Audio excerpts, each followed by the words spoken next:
यानी यहाँ पर जो गोपियाँ हैं उन्होंने व्यंग किया है ऐसे लोगों के ऊपर कि जो दलबदलू लोग हैं। तो ये बेटा आपका हो गया, क्या हो गया, अर्थ हो गया तीसरे पद का, जो मैंने आपको पुनरावृत्ति करा दी है।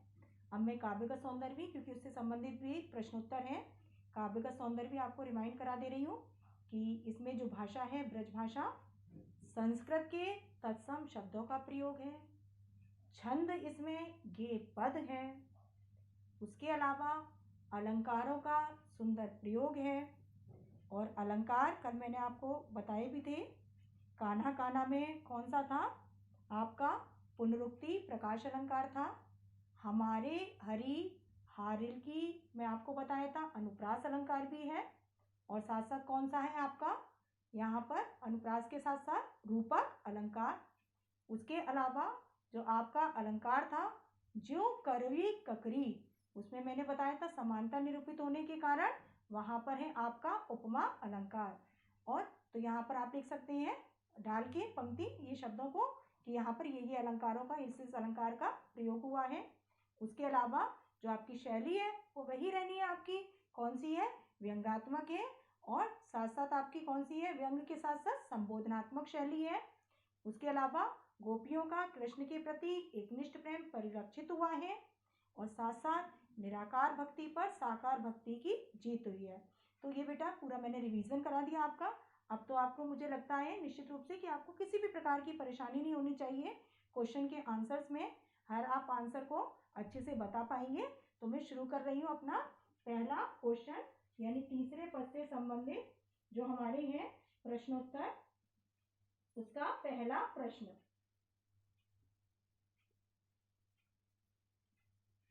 ये सारे बेटा महत्वपूर्ण प्रश्न हैं आपके। पहला प्रश्न है बेटा कि गोपियों ने श्री कृष्ण को, पहला प्रश्न बेटा आपका कि गोपियों ने श्री कृष्ण को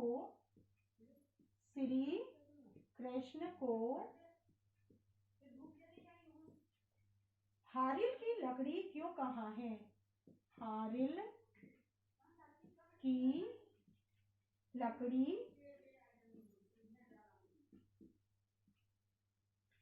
क्यों कहा है,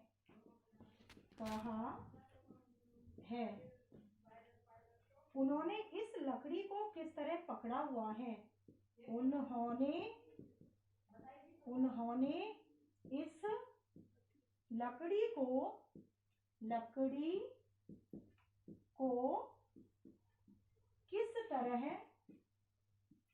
तरह पकड़ा हुआ है। यहाँ पर प्रश्न है बेटा कि गोपियों ने श्री कृष्ण को हारिल की लकड़ी क्यों कहा है, पहला प्रश्न। उन्होंने इस लकड़ी को किस तरह पकड़ा हुआ है, ये आपका हो गया दूसरा प्रश्न।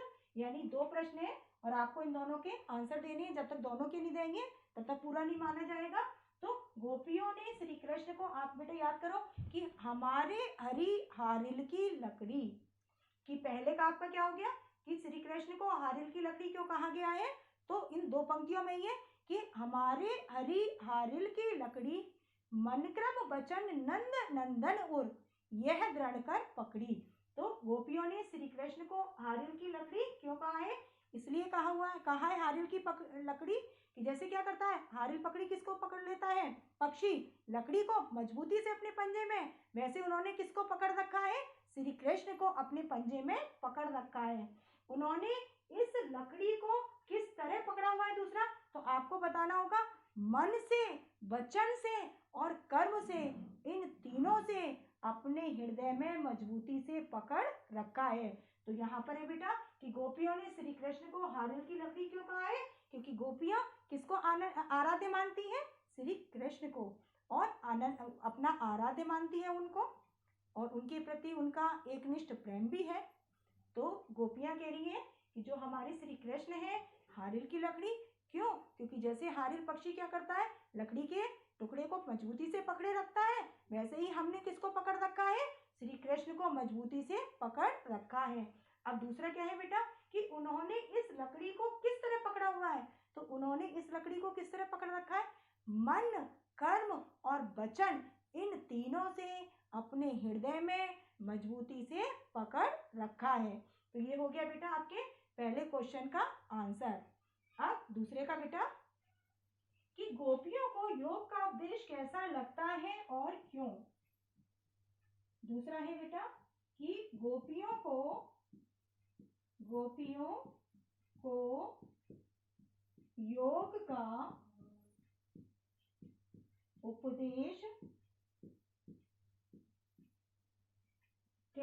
लगता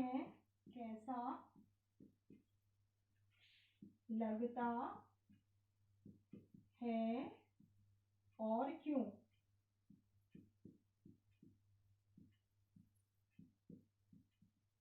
ये तो आप लोग बता पाएंगे अपने आप क्योंकि सबने अच्छे से समझा है। तो गोपियों का योग का उपदेश कैसा लगता है, कड़वी ककड़ी के समान लगता है। कैसा लगता है कि सुनत जोग लागत है ऐसो ज्यों कड़वी ककड़ी, कि सुनत जोग लागत है ऐसो ज्यों कड़वी ककड़ी।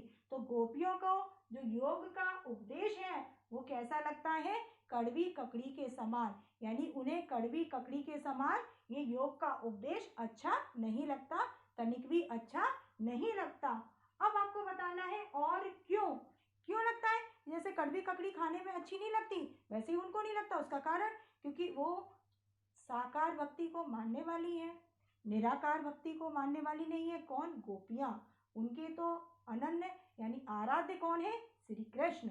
तो गोपियां क्या कह रही हैं कि उनको गोपियों को योग का जो उपदेश है वो कैसा लग रहा है। तो आपको बताना होगा कि गोपियों को योग का जो उपदेश है वो लग रहा है कड़वी ककड़ी के समान, तनिक भी अच्छा नहीं लग रहा, यानी थोड़ा सा भी उनको अच्छा नहीं लग रहा। अब और क्यों में आपको देना होगा कि क्यों, क्योंकि वो किसको मानती है, कृष्ण को अपना आराध्य मानती है, अपना सब कुछ मानती है, उनकी अनन्य भक्त है, एकनिष्ठ भक्ति करती है। और वो उनका मानना कि वो निराकार भक्ति को न मान के साकार भक्ति को क्योंकि मानती है, इसलिए उनको जो उद्धव का योग का संदेश है वो तनिक भी अच्छा नहीं लग रहा। तो ये है आपके दूसरे क्वेश्चन का आंसर। अब बेटा आपका तीसरा, आप इसमें बेटा एक ये भी जोड़ दे सकते हो कि ये आई थी ना लाइन कि सू तो व्याधि ऐसी ले आए देखी सुनी ना करी, कि इसको क्या बताया उन्होंने, बीमारी के समान भी बताया है कि जिस बीमारी को उन्होंने ना पहले कभी देखा, ना कभी सुना और ना ही भोगा यानी सहन किया। तो आप ये भी बता सकते हो, कड़वी ककड़ी का भी उदाहरण दे सकते हो और आप किसका दे सकते हो इसमें, व्याधि माने बीमारी, कि जिस बीमारी को उन्होंने ना तो पहले कभी देखा, ना सुना और ना ही महसूस किया। अब दूसरा क्वेश्चन है बेटा, तीसरा आपका जो क्वेश्चन है वो है आपका, गोपियां किसे व्याधि मानती हैं उसे किसे सौंपने का परामर्श देती हैं। गोपियां किसे व्याधि मानती हैं उसे किसे सौंपने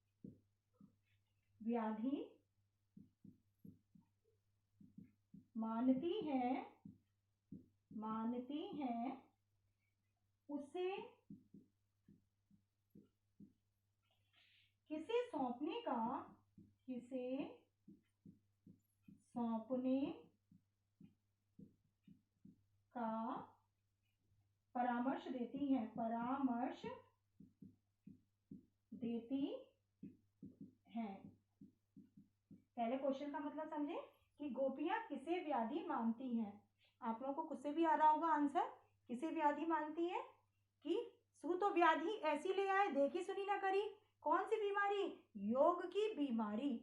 तो गोपियां किसे व्याधि मानती है, तो आप दोगे किसे की जगह योग को क्या मानती है, बीमारी। और कैसी बीमारी मानती है कि जिस बीमारी को उन्होंने ना तो कभी देखा, ना सुना और ना ही महसूस किया, उसे किसे सौंपने का परामर्श देती है कि यह तो सूरत नहीं न सौंपो जिनके मन चक्री, आई थी ना लास्ट लाइन में। तो ये किसे सौंपने को दे रही है कि जिनके मन चक्री के समान चंचल है, अस्थिर है, ऐसे लोगों को सौंपने का परामर्श देती है। तो दोनों का बेटा क्वेश्चन का आंसर, पहले का है कि गोपियां किसे व्याधि मानती हैं, तो इसमें आपको देना होगा कि गोपियां योग के संदेश को व्याधि मानती हैं, उसे किससे सौंपने का परामर्श देती हैं, तो उसमें आपको लिखना होगा कि उसे ऐसे लोगों को सौंपने का परामर्श देती हैं कि जिनके मन चक्री के समान चंचल होते हैं, यानी अस्थिर होते हैं। और गोपियों का मन तो स्थिर है, किसमें? कृष्ण की भक्ति में। वो तो एकनिष्ठ उनका प्रेम है, किसके प्रति है एकनिष्ठ प्रेम? कृष्ण के प्रति। अब आगे बेटा नेक्स्ट क्वेश्चन हमारा, नेक्स्ट क्वेश्चन है 4th क्वेश्चन। बेटा साहब नोट करते चले जाओ अपनी कॉपी में क्वेश्चन। वैसे मैं फोटो वगैरह भी आपको डाल रही हूँ हर चीज की, ताकि आपको परेशानी ना हो, बुक्स को लेकर कहीं भी आपको कोई समस्या ना हो। जो कुछ भी है बेटा मटेरियल हम प्रोवाइड कर रहे हैं, आपका कहीं से भी कुछ छूटने ना पाए। आप लोग बस अच्छे से पढ़ें बेटा और अभ्यास करते रहें, मेहनत करते रहें। तो आपका प्रश्न नंबर 4 है, वो क्या है कि प्रस्तुत पद के आधार पर, प्रस्तुत पद के आधार पर गोपियों का योग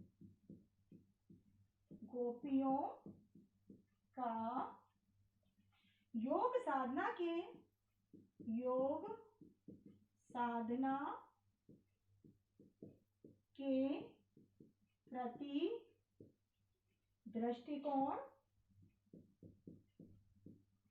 दृष्टिकोण स्पष्ट करें।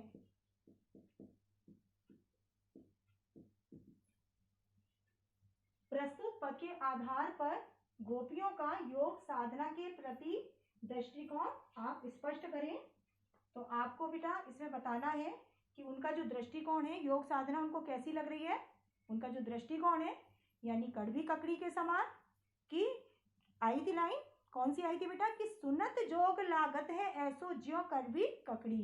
और दूसरा क्या था बेटा कि सू तो व्याधि हमको ले आए, देखी सुनी न करी।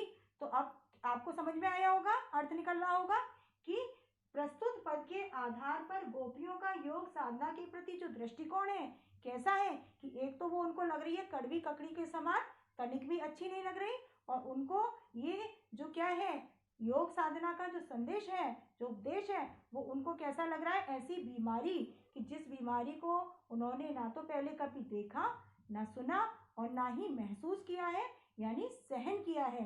तो यानी कड़वी ककड़ी और क्या हो गया बीमारी, कि बीमारी ऐसी कि जिस बीमारी को उन्होंने ना तो कभी पहले देखा, ना सुना और ना ही भोगा है, यानी सहन किया है।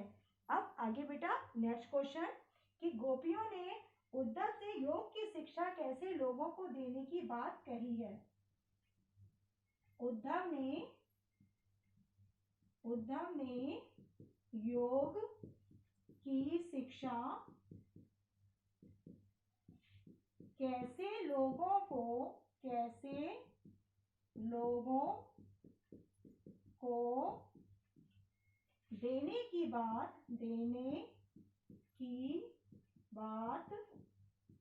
कही है। प्रश्न है आपका कि उद्धव ने योग की शिक्षा कैसे लोगों को देने की बात कही है। तो यह तो सूरत नहीं न सौंपो जिनके मन चक्री।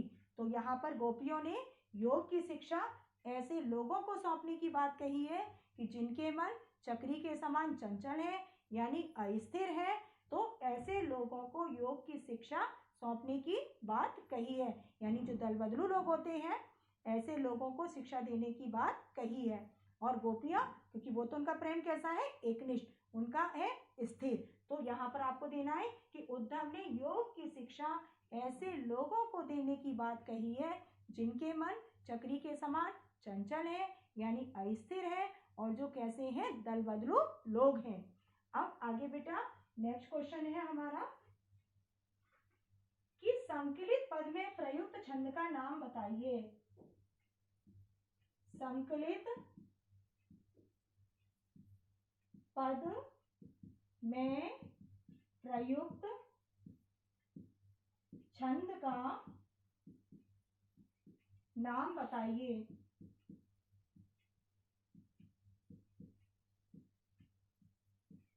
छंद कौन सा है बेटा? काव्य का सौंदर्य मैंने इसलिए आपको पहले रिमाइंड कराया है कि जो ये संकलित पद है उसमें प्रयुक्त छंद का नाम कौन सा है?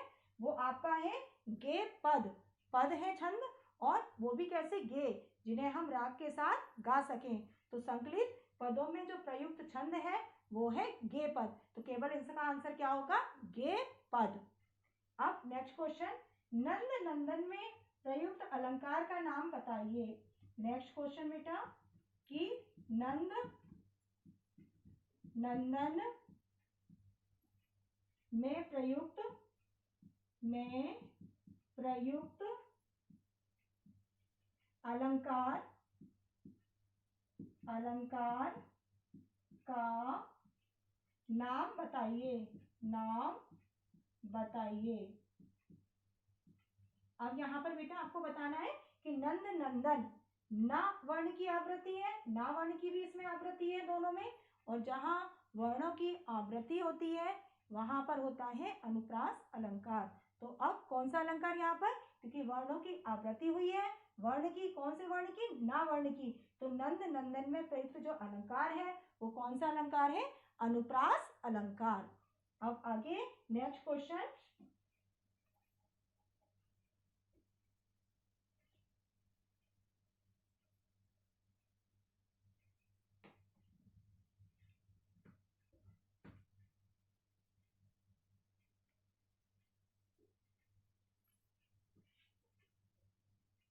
क्वेश्चन नंबर कौन सा है आपका? क्वेश्चन नंबर 8, प्रश्न नंबर आपका 8। हमारे हरी हारिल की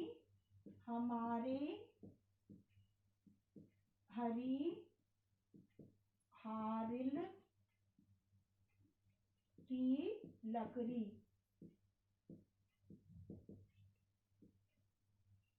में कौन सा अलंकार है? में कौन सा अलंकार है? कौन सा है बेटा? मैंने बताया भी था आपको काव्य का सौंदर्य में कि हमारे हरी हारिल, क्योंकि हा वर्ण की आवृत्ति भी है, तो यहाँ पर होगा बेटा कौन सा होगा? अनुप्रास अलंकार। और रूपक अलंकार भी है हमारे हरी हारिल में। लेकिन बेटा कहीं एमसीक्यू आता है, कुछ पूछा जाए एग्जाम में पर्टिकुलर, तो वहां पे आप अनुप्रास ना देकर इसको देंगे रूपक अलंकार, क्योंकि अनुप्रास तो अलंकार कहीं भी मिल जाता है जहाँ वर्णों की आवृत्ति होती है, जहाँ तक मिल ही जाता है। लेकिन जो मेन है वहाँ यहाँ पर वो है रूपक अलंकार। तो आप वैसे यहाँ पर आप लिख सकते हैं अनुप्रास और रूपक, लेकिन यदि एग्जाम में आता है पर्टिकुलर कोई एक लिखने के लिए तो आपको केवल क्या लिखना होगा? रूपक अलंकार। अब आगे यहाँ पर बेटा नेक्स्ट क्वेश्चन आपका क्वेश्चन नंबर 9, कान्हा कान्हा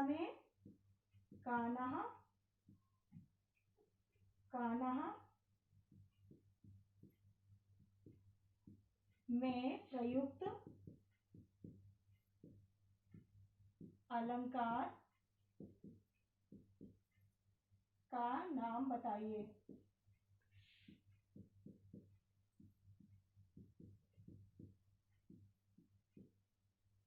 अब तो आप खुद से ही बोल सकते हैं, सब एक्सपर्ट हो गए होंगे, सबको समझ में आया होगा खूब अच्छे से। काना काना शब्दों की आवृत्ति, और जहाँ शब्दों का रिपीटेशन हो, अर्थ भी सेम रहे। यदि अर्थ बदल गया तो आपका यमक अलंकार हो गया, लेकिन यदि आपका अर्थ भी सेम है तो आपका क्या होगा? पुनरुक्ति प्रकाश अलंकार। मैंने बताया था पुनः प्लस उक्ति, पुनः माने दोबारा, उक्ति माने कहना। तो यहाँ पर काना काना 2 बार आया है और दोनों का ही शब्द सेम है, अर्थ दोनों का ही क्या है? सेम है, एक ही है। काना माने कृष्ण, काना माने कृष्ण, तो दोनों का अर्थ समान होने के कारण यहाँ पर पुनरुक्ति प्रकाश अलंकार है। तो क्या निकलेगा इसका कि काना काना में कौन सा अलंकार है? तो आपको देना होगा पुनरुक्ति प्रकाश अलंकार। नेक्स्ट आपका जो क्वेश्चन है क्वेश्चन नंबर 10, ज्यों करवी ककरी में कौन सा अलंकार है?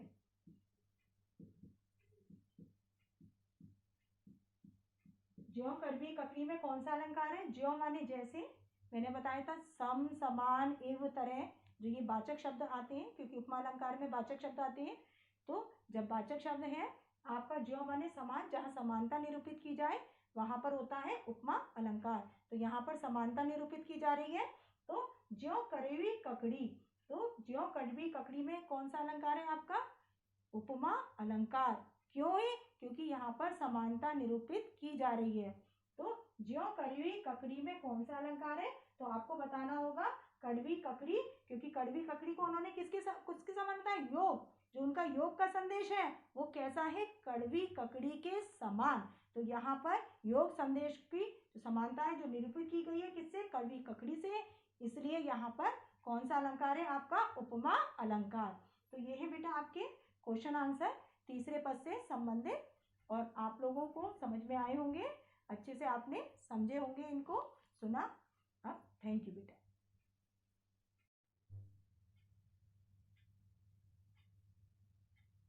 गुड मॉर्निंग बेटा, मैं मीनू माहेश्वरी। अब तो शायद मुझे अपना परिचय देने का जरूरत भी ना रहे, आप लोग आवाज़ से पहचान जा रहे होंगे कि मैं मीनू माहेश्वरी, वही आपकी 10th की हिंदी की विषय अध्यापिका। और आज मैं आपकी नेक्स्ट क्लास कंटिन्यू करने जा रही हूँ। और कल जो मैंने बेटा क्लास ली थी अपनी, उसमें मैंने आपको तीसरे पद का अर्थ समझाया था कि हमारे हरी हारिल की लकड़ी, कुछ याद आ रहा है तीसरा पद? उसका बेटा मैंने आपको संदर्भ, प्रसंग, काव्यगत सौंदर्य, व्याख्या समझाई थी। आज क्योंकि हमें शुरू करना है अपने उससे संबंधित प्रश्नोत्तर, तो शुरू करने से पहले मेरे को शायद लगता है, ऐसा महसूस हो रहा है, क्योंकि बेटा टीचर तो वही है ना, भले ही हम लोग एक दूसरे को आमने सामने नहीं देख पा रहे, कोई बात नहीं, नहीं देख पा रहे, तो टीचर तो वही जो अपने बच्चों के मनोभावों को अच्छे से जान ले, पढ़ ले, समझ ले, तो वही टीचर। तो मुझे कुछ ऐसा महसूस हो रहा है बेटा कि शायद थोड़ा सा मेरे को फिर से पुनरावृत्ति करा देनी चाहिए, बच्चों को रिमाइंड करा देना चाहिए, तभी हमारे प्यारे बच्चे अच्छे से बोल पाएंगे, क्वेश्चन के आंसर दे पाएंगे। तो मैं फिर से थोड़ा सा आपको बता दे रही हूँ ताकि आपको रिमाइंड हो जाए, आपको याद आ जाए जो भी भूला है, छूटा है। और जो नए बच्चे भी हैं जैसे जैसे जुड़ रहे हैं, तो उनको भी समझ में आएगा कि क्या पढ़ाया गया था, तो उनको फिर ये क्लास समझ में आएगी। तो मैं सबसे पहले ले रही हूँ बेटा संदर्भ की प्रस्तुत काव्य पंक्तियाँ, जो ये है काव्य पंक्तियाँ, वो किससे ली गई है? सूर सागर के भ्रमर गीत से। तो प्रस्तुत काव्य पंक्तियाँ सूर सागर के भ्रमर गीत से ली गई है, ये हो गया आपका संदर्भ। उसके बाद प्रसंग कि जब उद्धव कहाँ से आए हैं? मथुरा से, जो कि किसके द्वारा भेजे गए? कृष्ण। कि कृष्ण ने जब उद्धव को भेजा है मथुरा से ब्रज योग का संदेश लेकर, तो गोपियों और उद्धव का वार्तालाप है भ्रमर को माध्यम बनाकर, और इसी का ही इसमें वर्णन किया गया है। तो ये हो गया बेटा, इसका क्या हो गया? प्रसंग। अब इसकी व्याख्या है, वो व्याख्या आप लोग देख लें कि हमारे हरि हारिल की लकड़ी, कि गोपियां कह रही है कि जो हमारे हरि है कृष्ण, वो कौन है? हारिल पक्षी की लकड़ी। कि हमारे जो हरि, हरि का मतलब मैंने बताया था कृष्ण, कि हमारे जो कृष्ण है वो है हारिल पक्षी की लकड़ी। क्यों कह रही है गोपियां? दृष्टांत दे रही है, उदाहरण दे रही है कि मन क्रम वचन नंद नंदन उर, यह दृढ़ कर मजबूती से, कि यह दृढ़ कर पकड़ी, कि हमने तो मन से, कर्म से और वचन, इन तीनों से नंद नंदन अर्थात नंद के जो पुत्र कौन? कृष्ण, उनको क्या कर रखा है? अपने हृदय में मजबूती से पकड़ रखा है, जकड़ रखा है। जैसे हारिल पक्षी क्या करता है? किसको पकड़े रहता है? लकड़ी के टुकड़े को पकड़े रहता है। और हमने किसको पकड़ रखा है? अपने आराध्य। वो आराध्य कौन है? कृष्ण। तो हमने मन, कर्म और वचन, इन तीनों से नंद के नंदन अर्थात कौन? कृष्ण को अपने हृदय में मजबूती से पकड़ रखा है, जकड़ रखा है। अब आगे गोपियां क्या कह रही है? जागत सोबत स्वप्न दिवस निस, कान्हा कान्हा जकरी, कि हम तो जागते समय, सोते समय हो, स्वप्न भी यदि हमें दिख रहा है तो किसका? कृष्ण का।